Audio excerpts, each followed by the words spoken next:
ಏನಿದು fight and flight ಅಂತ ಹೇಳಿದ್ರೆ, ಫಾರ್ ಎಕ್ಸಾಂಪಲ್ ನಿಮ್ಮನ್ನು ಅಟ್ಟಿಸ್ಕೊಂಡು ಒಂದು ನಾಯಿ ಬರುತ್ತೆ ಅಂತ ಇಟ್ಕೊಳ್ಳಿ. ನೀವು ರೋಡಲ್ಲಿ ಸುಮ್ಮನೆ ನಡ್ಕೊಂಡು ಹೋಗ್ತಿರ್ತೀರಾ, ಒಂದು ನಾಯಿ ಬಂತು.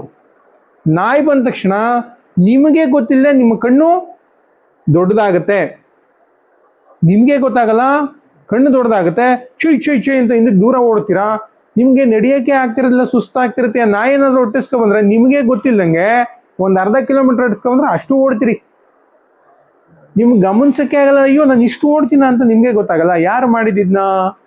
ನಮ್ಮ ಶರೀರದೊಳಗಡೆಗೆ ಒಂದು ನರ ವ್ಯವಸ್ಥೆ ಇದೆ. ಅದು ಏನು ಮಾಡುತ್ತೆ, ನಮಗೆ ಅಪಾಯ ಬಂದಾಗ ಆಕ್ಟಿವ್ ಆಗುತ್ತೆ. ಹೆಂಗೆ ಆಕ್ಟಿವ್ ಆಗುತ್ತೆ ಅಂದರೆ ದಿಢೀರಂತ ನಮ್ಮ ಹೃದಯದ ಬಡಿತ ಜಾಸ್ತಿ ಮಾಡುತ್ತೆ, ರಕ್ತನ ಬೇಗ ಪಂಪ್ ಮಾಡಿ ಎಲ್ಲ ಕಡೆಗೆ ಸರ್ಕ್ಯುಲೇಟ್ ಮಾಡುತ್ತೆ, ನಮ್ಮ ಬ್ಲಡ್ಗೆ ಗ್ಲೂಕೋಸನ್ನು ರಿಲೀಸ್ ಮಾಡುತ್ತೆ, ಮತ್ತು ಉಸಿರನ್ನ ಜಾಸ್ತಿ ಆಡೋ ಥರ ಲಂಗ್ಸನ್ನು ಎಕ್ಸ್ಪ್ಯಾಂಡ್ ಮಾಡುತ್ತೆ. ನಮ್ಮ ಹಾರ್ಟ್ ಬೀಟ್ ಜಾಸ್ತಿ ಆಗುತ್ತೆ, ನಮಗೆ ಗೊತ್ತಿರಲ್ಲ. ಸೊ ಆಟೋಮೆಟಿಕಲಿ ನೀವು ಅಲ್ಲಿ ಹೋದಾಗ ಮೈ ಕೈಯೆಲ್ಲ ಬೆವರುತ್ತೆ, ಸುಸ್ತಾಗಿರ್ತೀರಾ. ಸೊ ನೀವು ಟೆನ್ಷನಲ್ಲಿ ಇರ್ತೀರಾ.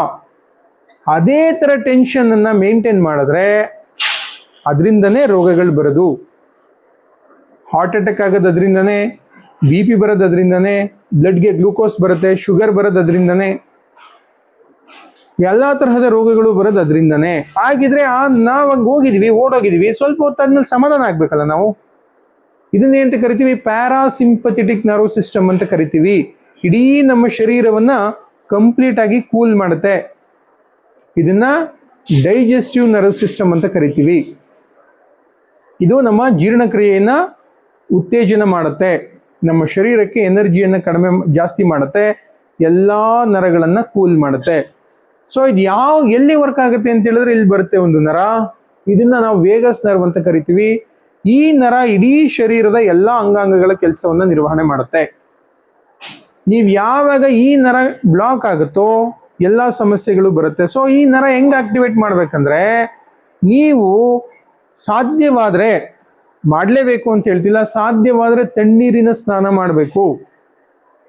ಮಹಾನ್ ಸಾಧಕರು ತಣ್ಣೀರಿನ ಸ್ನಾನ ಮಾಡ್ತಾರೆ. ಸರ್ ನೀವು ಮಾಡ್ತೀರಾ ಅಂದ್ರೆ ಖಂಡಿತ ನಾನು ತಣ್ಣೀರು ಸ್ನಾನನೇ ಮಾಡೋದು.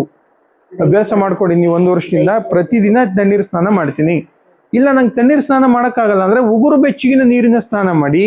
ಇಲ್ಲ ಅಂದ್ರೆ ಅಟ್ಲೀಸ್ಟ್ ಮುಖಕ್ಕೆ ತಣ್ಣೀರನ್ನ ನೀವು ಎರಚ್ಕೋಬೇಕು, ಅಷ್ಟಾದ್ರೂ ಮಾಡ್ಬೋದಲ್ಲ.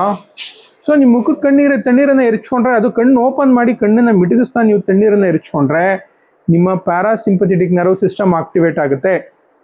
ಜೊತೆಗೆ ಏನ್ ಮಾಡಬೇಕು ಅಂತ ಹೇಳಿದ್ರೆ, ಬರಿಗಾಲಲ್ಲಿ ನಡಿಬೇಕು ಹುಲ್ಲಿನ ಮೇಲೆ. ಆಗ ನಿಮ್ಮ ಕಾಲಲ್ಲಿರುವಂತಹ ನರ್ವ್ ಸಿಸ್ಟಮ್ ಏನಿದೆಯೋ ಆ ನರ್ವ್ ಸಿಸ್ಟಮ್ ಆಕ್ಯುಪ್ರೆಷರ್ ಅಂತ ಕರಿತೀವಿ. ಇದನ್ನ ಆಕ್ಯುಪ್ರೆಷರ್ ನಿಮ್ಮ ಬ್ರೈನ್ಗೆ ಮೆಸೇಜ್ ಕಳಿಸುತ್ತೆ, ಈ ನರ್ವ್ ಸಿಸ್ಟಮ್ನ ಆಕ್ಟಿವ್ ಮಾಡುವಂತ. ಸೊ ನಿಮ್ಗೆ ಇಷ್ಟವಾದಂಥ ಯಾವುದಾದ್ರೂ ಒಂದು ಹಾಡನ್ನು ಕೇಳ್ತಾ ಹಾಡನ್ನ ಗುನುಗ್ಬೇಕು ಬಾಯಲ್ಲಿ, ಯಾವುದಾದ್ರೂ ಒಂದು ಹಾಡು. ಆಮೇಲೆ ಪ್ರಕೃತಿಯನ್ನು ನೋಡಬೇಕು, ಆಸ್ವಾದಿಸ್ಬೇಕು. ಯಾವುದೋ ಒಂದು ಮರವನ್ನು ಮುಟ್ಟಬೇಕು, ಅಥವಾ ನಿಮ್ಮ ಮನೆಯಲ್ಲಿ ಪ್ರಾಣಿಗಳಿದ್ರೆ ಬೆಕ್ಕು ಅಥವಾ ನಾಯಿಯನ್ನು ಮುಟ್ಟಬೇಕು, ಅದ್ರ ಜೊತೆ ಆಟ ಆಡಬೇಕು. ಅಥವಾ ಪುಟಾಣಿ ಮಕ್ಕಳಿದ್ರೆ ಅವ್ರ ಜೊತೆ ಆಟ ಆಡ್ತಿದ್ರೆ ಈ ನರ್ವ್ ಸಿಸ್ಟಮ್ ಆಕ್ಟಿವೇಟ್ ಆಗುತ್ತೆ. ಸೊ ಇನ್ನೇನ್ ಮಾಡಿದ್ರೆ ಆಕ್ಟಿವೇಟ್ ಆಗುತ್ತೆ ಸರ್ ಅಂದ್ರೆ, ವೆರಿ ವೆರಿ ಇಂಪಾರ್ಟೆಂಟ್, ಬಹಳ ಬೇಗ ಈ ನರ್ವ್ ಸಿಸ್ಟಮ್ ಆಕ್ಟಿವೇಟ್ ಆಗಬೇಕು ಅಂದ್ರೆ ಭ್ರಮರಿ ಪ್ರಾಣಾಯಾಮ. ಯಾಕಂದ್ರೆ ಇಡೀ ಆ ನರ ಗಂಟಲಿನ ಮೂಲಕ ಹಾದು ಹೋಗೋದ್ರಿಂದ, ಇಲ್ಲಿಂದ ಶುರುವಾಗಿ ಗಂಟಲಿನ ಮೂಲಕ ಹಾದೋಗುತ್ತೆ. ನೀವು ನೋಡೇ ಇರ್ತೀರಾ, ಕೇಳಿರ್ತೀರಾ, ಕಪಾಳಕ್ಕೆ ಕೊಡೋ ತಕ್ಷಣ ಸತ್ತೋಗ್ಬಿಟ್ನಂತೆ ಅಥವಾ ಸತ್ತೋಗ್ಬಿಟ್ರಂತೆ ಅಂತ ಕೇಳಿರ್ತೀರ. ಒಂದೇ ಏಟು ಕಪಾಳು ಕೊಡ್ದಿದ್ದು ಸತ್ತೇ ಹೋದ್ನಂತೆ ಅಂತ. ಹಿಂಗೆ ನಾವು ಹೇಳ್ತೀವಿ ಇಲ್ಲಿ ಜೀವ ಇದೆ ಅಂತ ಹೇಳ್ತೀವಿ. ಆ ಜೀವ ಅಲ್ಲ, ಅಲ್ಲಿ ನರ ಇದೆ. ಯಾವ ನರ ಅದು ಅಂದ್ರೆ ವೇಗಸ್ ನರ್ವ್ ಅಂತ ಕರಿತೀವಿ. ಅದನ್ನ ವೇಗಸ್ ನರ ಅಂತ ಕನ್ನಡದಲ್ಲಿ ಕರಿತೀವಿ. ಈ ನರ ಏನಾದ್ರೂ ಕ್ಲೋಸ್ ಆಯ್ತು ಅಂದ್ರೆ ಇಡೀ ಅಂಗಾಂಗಗಳು, ಇಡೀ ಹೃದಯನೇ ತನ್ನ ಕೆಲಸ ನಿಲ್ಲಿಸ್ಬಿಡುತ್ತೆ. ಸೊ ಹಾಗಾಗಿ ಇದು ತುಂಬ ಇಂಪಾರ್ಟೆಂಟ್. ನಿಮ್ಗೇನಾದ್ರೂ ಎಂಥ ಹಳೆ ತಲೆನೋವೇ ಇರಲಿ, ಎಷ್ಟು ವರ್ಷ ಅದನ್ನು ಕಾಡ್ತಿರ್ಲಿ, ನಾವು ಮಹಿಳಾ ಸಂಘದವ್ರಿಗೆ ಎಷ್ಟೋ ಜನರಿಗೆ ಈ ತಲೆನೋವು ನಾವು ಹೇಳ್ಕೊಟ್ಟಿರುವಂಥ ಪ್ರಾಣಾಯಾಮದಿಂದ ವಾಸಿಯಾಗಿದೆ. ನಾವು ಮತ್ತಿನ್ನೊಂದ್ಸರಿ